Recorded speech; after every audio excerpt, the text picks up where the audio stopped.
তো হ্যালো সবাইকে, কাল হচ্ছে জন্মাষ্টমী। তো সেই জন্য আজকে আমি একটু রাধার মতো করে সাজবো। আমি চলে গেছিলাম পিসিদের বাড়িতে ভিডিও বানানোর জন্য, যেহেতু আমাদের বাড়িতে ভালো ব্যাকগ্রাউন্ড নেই। তো ফার্স্টে আমি নেল পলিশ পরে নিচ্ছিলাম, কারণ আমি বাড়ি থেকে নেল পলিশটা পরে যেতে ভুলে গেছিলাম।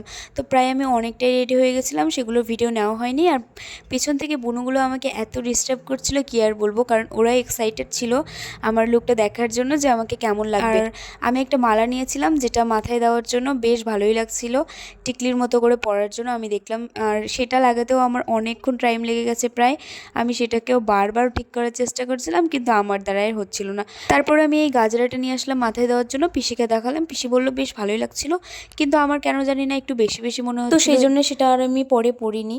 নাকে একটা নথ পরে নিয়েছিলাম, আর সেটাও কেন জানি না আমার বেশি বেশি মনে হচ্ছিল, তো সেই জন্য আমি সেটাকে চেঞ্জ করে ছোট একটা নাকের পরে নিই। এই তো ব্যাস, আমি কিন্তু পুরোপুরিভাবে রেডি হয়ে নিয়েছি, আর এখন যাবো ভিডিও শ্যুট করতে। আমাকে কেমন লাগছে অবশ্যই বলো, রাধারানীর মতো লাগছে কি না। তো বাইরে এসে প্রথমে একটা ট্রেন্ডিং ভিডিও শ্যুট করে নিই, আর এটা হচ্ছে আমার পিসি, যে আজকের জন্য আমার ক্যামেরাম্যান। তো তারপরে আমি মন্দিরে ঢুকে যাই ভিডিও বানানোর জন্য। তো মন্দিরে কয়েকটা ভিডিও করে নিই। তো আজকের ভিডিওটা তোমাদের কেমন লেগেছে অবশ্যই জানাবে, আর আমাকে রাধা সেজে কেমন লাগছিল অবশ্যই কিন্তু তোমরা জানাবে কমেন্ট করে।